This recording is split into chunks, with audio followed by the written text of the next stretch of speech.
বিসমিল্লাহির রহমানির রহিম। আসসালামু আলাইকুম। আজকে আবারও গরু মাংস নিয়ে বসলাম। আর এখানে একদম কানায় কানায় 2 কেজি মাংস নিলাম। আর 2 কেজি মাংস এখন সব কিছু মিলানো আছে, হাড্ডি, মাংস, চর্বি সব কিছু মিলিয়ে। তো এখন রান্না করব, তবে হাড্ডির পরিমাণটা এখানে কমই দেখা যাচ্ছে। যাই হোক, তো এখন কেটে নিব। আর আজকে হবে কালো ভুনা। তো কেটে নিলাম, কাটা শেষ। যে মাংসটা কাটা একদমই হয়ে গেল, ছোট ছোট পিস করে নিয়েছি। ছোট বলতে মানে যেভাবে রান্না করবো আর কি ওরকম। তো আমি এখন ধুয়ে নিয়ে পরিষ্কার করে তারপরে আজকে কালো ভুনা করবো, এটা আপনাদের সাথে শেয়ার করার চেষ্টা করবো। গরুর কালো ভুনা করবো আমি। মাংস ধুয়ে বসিয়ে দিলাম, পানি ঝরিয়ে নিলাম। এখানে মোটা করে কাটাকে পেঁয়াজ কুচি দিয়ে দিলাম, মোটা করে গোল করে কেটে রেখেছি, দেখতেই পেয়েছেন। আর হচ্ছে এখানে গোটা মশলা কিছুটা দিয়ে দিচ্ছি। আমি গুঁড়া মশলাও দিব, গরম মশলা এখানে 2টা তেজপাতা দিয়ে দিব। আর এক এক করে সবগুলো মশলা আমি অ্যাড করব।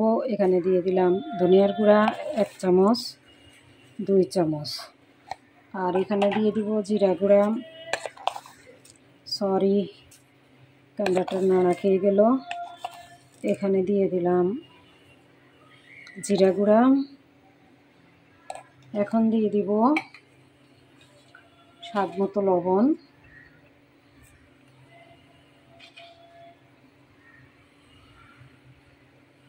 এখন দিয়ে দিব হলুদ। আর গরু মাংসের মধ্যে হলুদটা পরিমাণ মতো, আমি সবসময় বলি, আমি মানে হলুদের পরিমাণটা অবশ্যই ঠিক রাখা লাগবে। এখানে দিয়ে দিব আমি গোলমরিচের গুঁড়া। এখানে দিয়ে দিব গরম মশলা গুঁড়া। এখন দিয়ে দিব আমি মরিচের গুঁড়া, যদিও আমার মরিচের গুঁড়াটাতে প্রচুর পরিমাণে ঝাল। তো মাংস যেহেতু একটু তো সময় লাগবেই। আর এখন দিয়ে দিব সরিষার তেল। আমি এখন মাংসটা কষাইতেই থাকবো।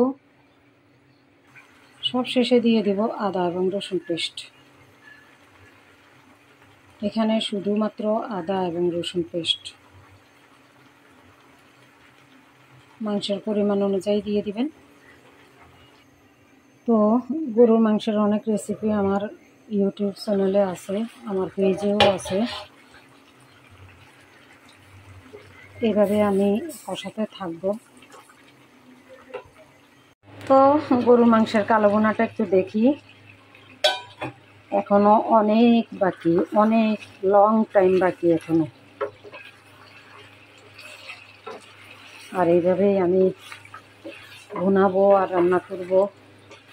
মাংস থেকে যতটা ঝোল উঠেছিল ওইটা শুকিয়ে গেছে অলরেডি। এখন একটু একটু করে পানি দিয়ে এখানে আরেকটু কষাবো। কষাতে কষাতে আমি অল্প অল্প করে একটু পানি দিয়ে দিয়ে কষাতেই থাকবো। এভাবে আমি গরু মাংসটা রান্না করব। আপনারা আমার সাথে থাকেন এবং ফুল ভিডিওটা দেখার আমন্ত্রণ রইল। কালো ভুনাটা এখনও কমপ্লিট হয়নি।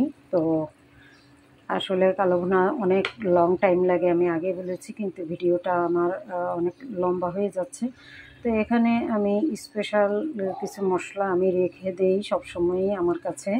তো এই মশলাটা দিয়ে আমি খুব অল্প আগুনে আমি আরও অনেকক্ষণ চুলায় রাখবো। তো যেহেতু মানে আমি সম্পূর্ণ ভিডিওটা আপনাদের সাথে শেয়ার করলাম, আর লম্বা হয়ে যাওয়ার কারণে শেষের দিকে এসে কিছুটা আমি মানে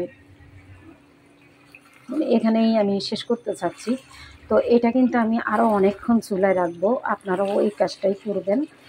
মানে খুব দ্রুত কাজটা করা যাবে না, যেহেতু কালো ভুনা অবশ্যই অল্প আছে, অল্প অল্প আগুনে একদম মানে তলায় যেন, পাতিলের তলায় যেন লেগে না যায়, সেই দিকটা খেয়াল রেখে কাজটা অবশ্যই করবেন। তো আজ এই পর্যন্তই। আর আমার এই কালো ভুনাটা ভালো লাগলে অবশ্যই আমার ইউটিউব চ্যানেলটি সাবস্ক্রাইব করবেন আর আমার পেজটাকে ফলো করবেন। তাহলে আপনারা সবাই ভালো থাকবেন। আসসালামু আলাইকুম। আমার কালো ভুনাটা কিন্তু এখনও কমপ্লিট হয়নি।